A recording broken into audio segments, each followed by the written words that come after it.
नमस्कार, प्रभात खबर के digital platform पर आपका स्वागत है। हेल्थ इज़ वेल्थ के आज के अंक में हम बात करेंगे गर्मी के मौसम में आँखों की देखभाल कैसे करें और आँखों से जुड़ी हुई तमाम वो भ्रांतियाँ और वो जानकारी जो हमारे ज़हन में आते हैं, उन सब बिंदुओं पर बातचीत करने के लिए हमने अपने स्टूडियो में आज आमंत्रित किया है मेडिका अस्पताल की नेत्र रोग विशेषज्ञ डॉक्टर अनिंदिया अनुराधा जी को। मैडम, आपका बहुत स्वागत है।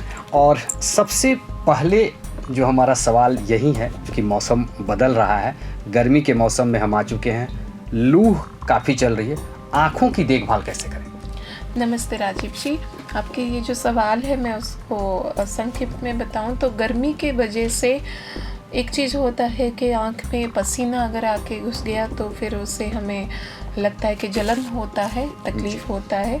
उसको प्रोटेक्शन करने के लिए अगर किसी को बहुत ज़्यादा पसीना हो रहा है और आप अगर देखते हैं जो लोग टेनिस खेलते हैं यहाँ पे लगाते हैं बैंड, ये सिस्टम भी लगा सकते हैं ताकि वो ना आए। और दूसरा है कि सूरज के जो किरण है उसमें अल्ट्रा वायलेट लाइट रहता है, उसको अवॉइड करने के लिए आप ऐसा चश्मा पहनना चाहिए जो कि यूवी लाइट को प्रोटेक्ट कर पाए। हर एक चश्मा वैसा नहीं होता, तो वो चीज़ पे ध्यान रखें। और बहुत ज़्यादा जब गर्मी होता है, ये जो चमड़ी है आँख के नीचे, ये सबसे बॉडी का पतला चमड़ा है। तो आप देखिएगा किसी किसी का काला हो गया होगा आँख के चारों तरफ, वो इसलिए हो रहा है ताकि वो ओवर एक्सपोजर हो रहा है सूरज किरण से।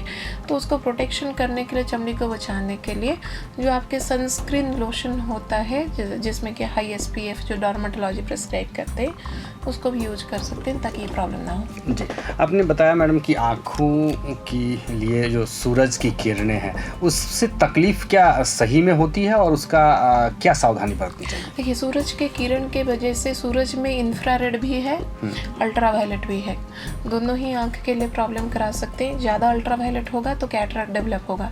इसी वजह से इंडिया में कंपैरेटिवली जल्दी कैटरेक्ट होता है इन कंपैरिजन टू जहाँ पे कि सूरज की किरण उतना स्ट्रांग नहीं है। तो दूसरा चीज़ है, अगर आप जहाँ पे स्नो है अगर वहाँ से रिफ्लेक्ट होकर सूरज का किरण आए, इंफ्रारेड के वजह से रेटिना में डैमेज होता है। जो एज रिलेटेड मैकुलर डिजेनरेशन होता है वो भी यूवी लाइट के प्रॉब्लम के वजह से ही होता है।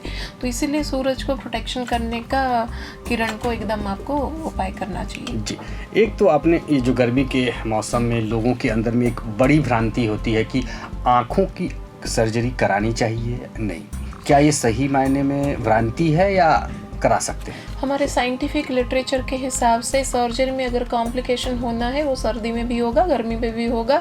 स्टडी करके दिखाया गया कि कोई सीजन में उसमें कोई चेंज नहीं आ रहा है, दोनों में ही कॉम्प्लिकेशन के चांसेस सेम ही रह रहा है।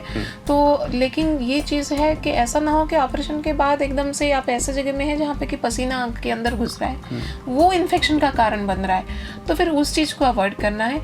और लेकिन आपको ये भी देखना है कि कितनी ज़रूरत है कि हाँ अभी हमें ऑपरेशन इमीडिएट चाहिए।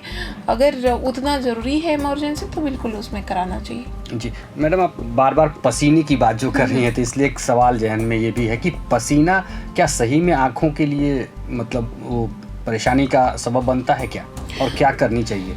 पसीना से क्या होता है कि हमारी चमड़ी में जो इन्फेक्शन है वो, और इस पसीना में नमक बहुत ज़्यादा होता है, सोडियम क्लोराइड बहुत ज़्यादा होता है, वो जब आँख के अंदर घुसता है तो ऑब्वियसली इरिटेशन होगा, हाथ जाएगा तो वो और ज़्यादा इन्फेक्शन को बढ़ाएगा। जी, ये एक चीज़ वही बचा। अच्छा, एक तो और जानना चाहेंगे कि जो आँखों की जो नई टेक्निक सर्जरी में आ गई है, वो कौन कौन सी नई टेक्निक सर्जरी का आप लोग उपयोग कर रही हैं और उसके फ़ायदे क्या मिल रहे हैं मरीजों को? आँख के बहुत सारे नया सर्जरी आ गया है, इसीलिए आँख का बहुत से लोगों को नहीं पता चल रहा होगा। सब सोचते होंगे कि आँख के डॉक्टर, लेकिन अभी आँख में भी स्पेशलाइजेशन है, जैसे कि रेटिना, ग्लाकोमा, कॉर्निया, ऑक्यूलोप्लास्टी, हर एक स्पेशलाइजेशन का सर्जरी बहुत ही अलग होता है। तो अगर आपको जो बीमारी है, अगर बेटर है कि उसी के स्पेशलिस्ट से ही अगर आप काम कराएं कि उतना हाई एंड सर्जरी कराना, तो वो ज़्यादा बेटर है। ज़्यादा बेटर है। एक तो मैम अभी मोबाइल का जो कि समय चल रहा है, ज़माना भी यही है कि आप मोबाइल से दूर नहीं रख सकते, लेकिन मोबाइल कितना खतरनाक है आँखों के लिए, मतलब स्क्रीन टाइम कितना होना चाहिए बच्चों के लिए, आम आदमी के लिए? और उससे जुड़ा एक और सवाल आपके बाद इससे भी पूछेंगे हम। जी, स्क्रीन टाइम के लिए ये चीज़ है कि लोगों को, कुछ लोगों कम टाइम में भी उन्हें प्रॉब्लम होता है, जिनको खास करके माइग्रेन है, तो उनको बहुत कम टाइम देखने के बाद भी उन्हें सिर में दर्द होना शुरू होता है। लंबा टाइम कंटिन्यूस देखने से अच्छा है कि आप उसको थोड़ा थोड़ा रोक कर देखें, आई को ब्लिंक करें।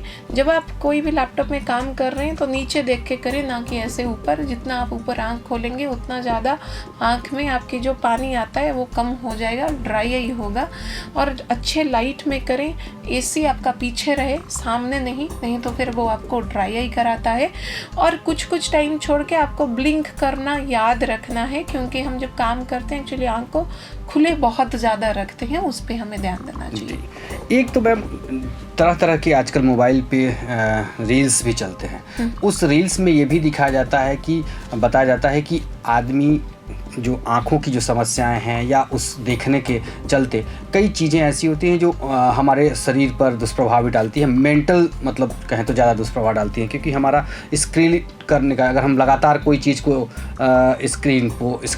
वो स्क्रॉल कर रहे हैं और छोटा मतलब वो शॉर्ट्स देखते हैं, तो बोला जाता है कि लंबे शॉर्ट्स देखिए, लंबी चीज़ों को वजह क्या है, मतलब क्या आँखों पर इसका दुष्प्रभाव पड़ता है, इसकी वजह से मेंटल पर भी असर पड़ता है क्या, मानसिक? जी देखिए, मेंटली भी हम बहुत ज़्यादा इन्फ्लुएंस होते हैं सोशल मीडिया से।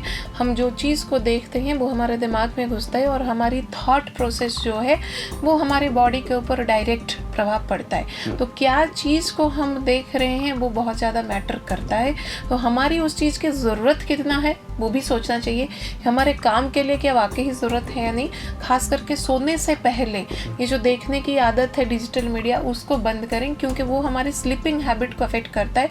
सोना अगर ठीक ना हो तो स्ट्रेस होगा और हाइपरटेंशन जैसा प्रॉब्लम होगा। जी, सोने की बात और सोने के समय मोबाइल की बात, एक सवाल ये भी आ रहा है कि देखते हैं कि काफ़ी कुछ दुर्घटनाएं भी हो रही हैं सोते समय। आदमी मोबाइल चला रहा है और अचानक नींद आ गया और आंखों पर मोबाइल भी गिर सकता है। क्या ऐसे केसेस आपके पास आ रहे हैं क्या? हमारे पास पिछले हफ्ता ही ऐसे केस आया जहाँ पे एक मैडम देख रहे थे मोबाइल और वो मोबाइल हाथ से गिर गया और सीधा आंख में गिरा। बस 2 मिलीमीटर में आंख बचा, नहीं तो उनका काफ़ी बड़ा स्वेलिंग होके ब्लड पूरा क्लॉट हो गया था। हमें सिटी स्कैन भी करना पड़ा।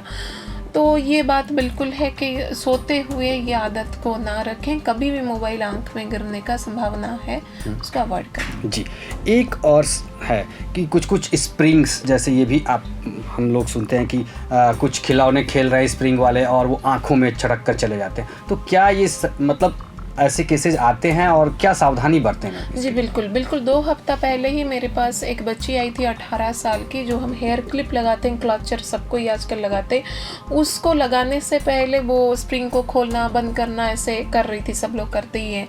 तो उसमें वो स्प्रिंग छिटक गया और उसका जो कांटी है पूरा आके आँख के अंदर घुस के रह गया।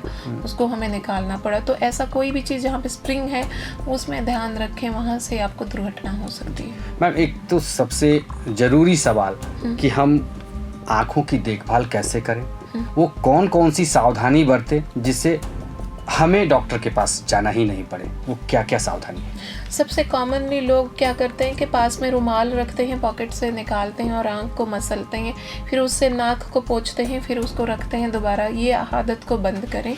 जितना ज़्यादा हम पोंछेंगे हमारी ये जो चमड़ी है ये लूज हो जाता है, खींच जाता है, उस वजह से और ज़्यादा पानी आएगा और ऐसे ऐसे करने से हमारी आई की पावर चेंज होती है, खास करके छोटे बच्चों में। तो ये हाथ को आँख में लेने की आदत को बंद करवाएं। जी, एक और सवाल, जैसे आप चूँकि मुझे कहते हुए बड़ा मतलब अच्छा भी नहीं लग रहा है कि आप एक आँख की डॉक्टर है, आपके पास आँख पे चश्मा नहीं लगा है और मुझे चश्मा लगा है, ये वजह क्या है? आप कैसे अपने आँखों की सुरक्षा करती हैं मैम? जी देखिए, आँख में चश्मा लगना कोई ख़राब बात नहीं है, लेकिन पावर बहुत ज़्यादा नहीं होना चाहिए और बहुत जल्दी वो बढ़ना नहीं चाहिए।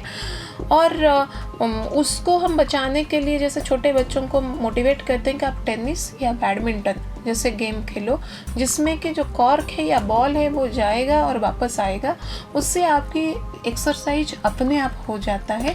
हम लोग जो मनुष्य बना हुआ है, भगवान ने हमें शिकारी बनाने के लिए बनाया था, तो हम दूर को देखना हमारा आँख का काम है, लेकिन अभी हम बहुत ज़्यादा नज़दीक का काम कर रहे हैं, इसी वजह से हमें चश्मा की पावर लग रहा है। तो उतना ही हम नज़दीक का काम करें जितना कि हमें ज़रूरी है, और हम ऐसे आउटडोर गेम में बच्चों को मोटिवेट किया जाए कि वो लोग बाहर जाके खेलें, ना कि घर के अंदर इंडोर में रहने से ज़्यादा अच्छा है। जी, तो आपने देखा कि मैडम ने कितनी महत्वपूर्ण जानकारी दी है। छोटी छोटी जो हमें जानकारी है, हमें बचा सकती है आँखों की बीमारी से। एक तो आँखों की समस्याओं के बारे में उन्होंने बताई, दूसरा मोबाइल जो हमारे लिए घातक बन रहा है, रात में हम इसका प्रयोग नहीं करें, ये दुर्घटना का कारण भी बन रहा है, इसको भी बताया। तो हमें लगता है कि मैडम के बताए हुए जो आज के जो शो में आपकी जो जानकारी है वो हम लोगों के लिए काफ़ी कारगर साबित होगी। अगले अंक में हम फिर किसी एक नए डॉक्टर के साथ होंगे, नए मुद्दे पर बातचीत करेंगे। तब तक के लिए बहुत बहुत धन्यवाद।